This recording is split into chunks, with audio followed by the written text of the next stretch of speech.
Бейиш нуру.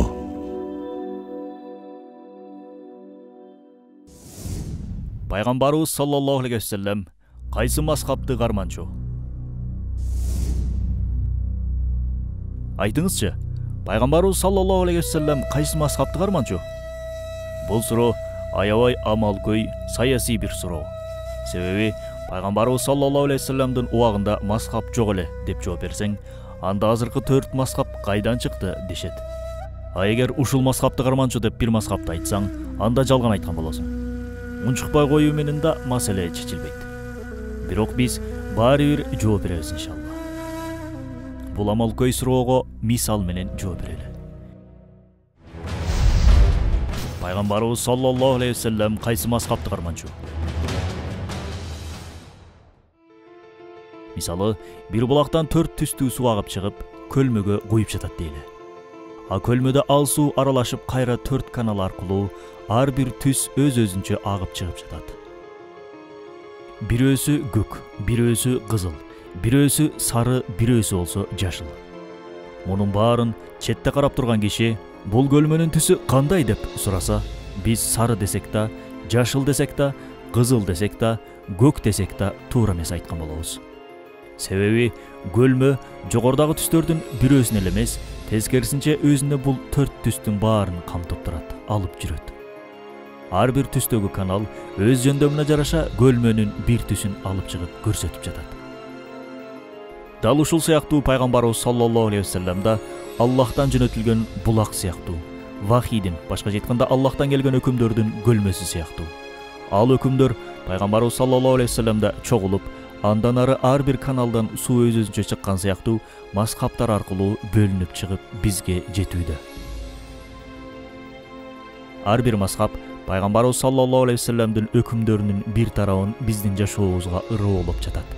Мисалы, биринчи канал жалаң көк түстөгү сууну алып чыккандай, Ханафи мазхабы да адамзат катмарынын кээ бир бөлүктөрүнө ылайык өкүмдөрдү алып чыгып берүүдө.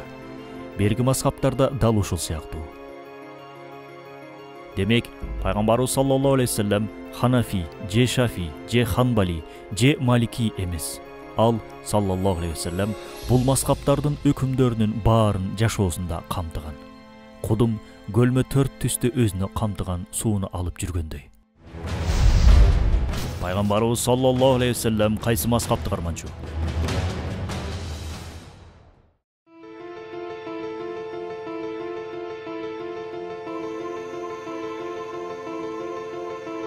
Дагы бир мисал бере кетели. Мисалы, бир даракта 4 түрдүү мөмө өсөт дейли. Алма, жүзүм, курма, өрүк. Бирөө келип, бул эмненин дарагы деп сурап калды. Биз ага алма дарагы же өрүк дарагы дей албайбыз.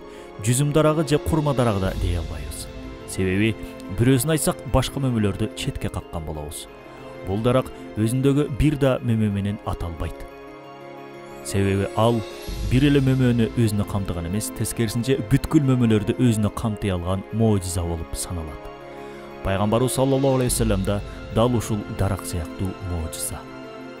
Ал эми 4 мазхаб болсо анын бутактары.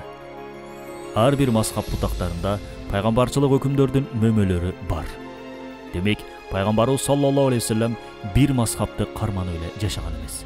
Тескерисинче мазхабтардын өкүмдөрүнүн баарын өз жашоосунда камтыган. Келечекте ар кандай шарттарда жашаган үммөтүнө шарият өкүмдөрү мазхабтар аркылуу жетээрине ынанган. Ар бир момун жашоо шартына, табиятына жараша бирден мазхабты карманып кетишин билген. Ошондуктан мазхабтарды өз жашоосунда камтып жүргөн.